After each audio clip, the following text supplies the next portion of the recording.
When you combine a pencil and a cool book like this one, you get a pennook. Wait, am I sure that's right? Or it's a Bonzo. I don't actually know what it is. Point is, with the power of these two, you can execute a special magical technique that opens the world of creation. What I'm talking about is the magical spell casting technique that is drawing. Woo! Yippee, yippee. Look at the cute little chibi. It's adorable, isn't it? If it's not, well, I mean, that's fair. I kind of did do this drawing in 30 seconds.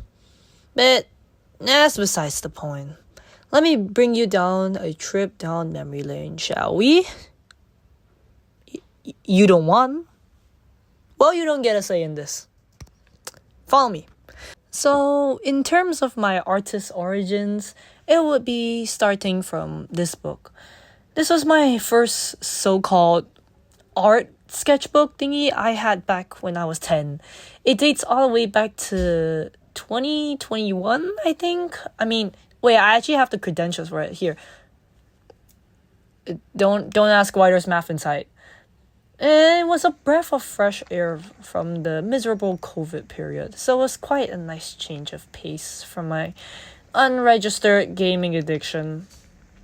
Going through these old pages, I could find scrolls of old comics and the little messy drawings I made. I don't know if y'all could see, but that is an Among Us crewmate comic right there.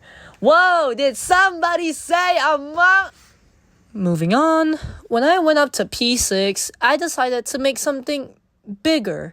See, back then, I was a big fan of comics. And also the hit game Henry Stickmin. And since I really love both, I decided to start on a wacky action comic of mine in the style of Stickmin.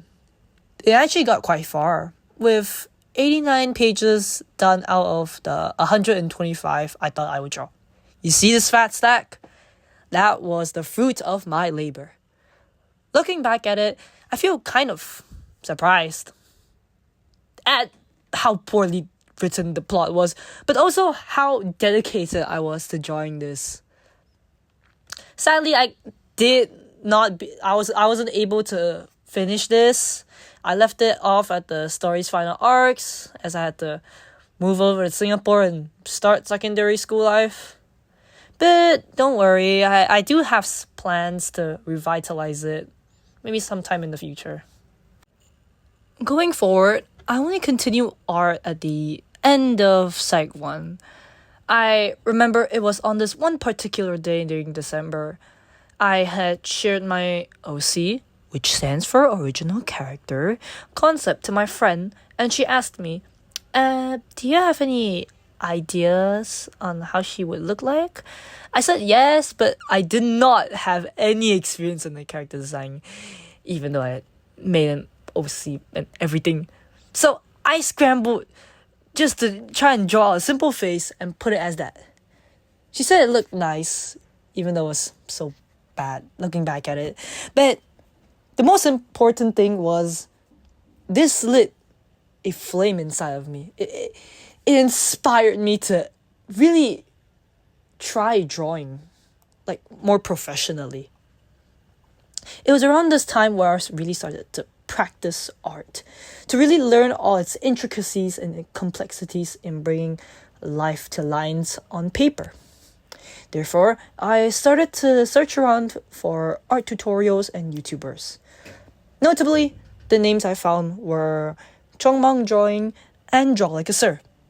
All of these are wonderful, and I highly recommend them to beginner artists. And they taught me a few things. One being the fundamentals behind drawing, which are, as listed, form, value, composition, perspective, color theory, shape design, and anatomy.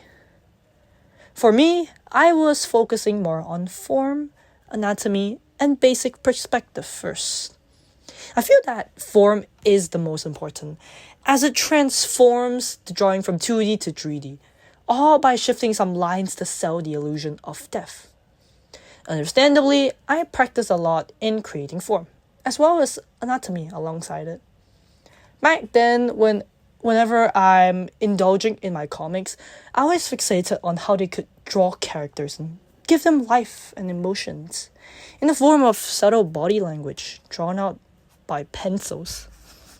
Not only is it the study of art, but it's also a lesson in reading body language. And as well as the more lamer part, which is learning about the human body and its parts, which is that's cool. So with this, have I completed my objective? Yes and no. Depends on how you see it. I've learned a lot about anatomy though. To go from this to this. So that's kind of a plus one for me. I feel like I did improve a lot in that regard. However, on the other hand, form and perspective are still quite hard for me to grab a hold of. I mean, it wasn't as bad as last time, but still, it looks rather a bit weird still. I would count this as a plus 0.5 for me, as I think I did improve a lot from last time, but the last time was kind of a rock bottom situation. But moving on. And so, here we are. Now I'm what? 1.5 years in, still learning something new every day. While I can't draw as often as I had, since the exams are coming up, as well as something called responsibility, I would still strive to draw at least once or twice a week, just to maintain my skill. Of course, there are always days where I just don't feel the spark as much.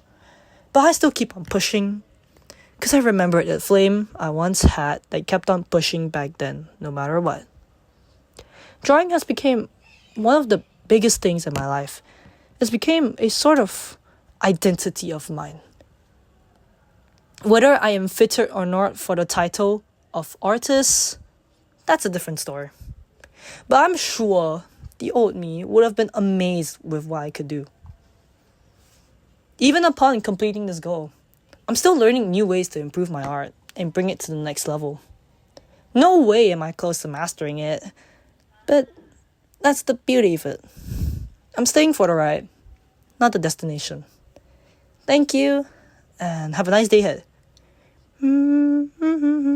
Is it cut? Okay. Please don't show this to teachers. I might die of embarrassment. Okay, bye-bye.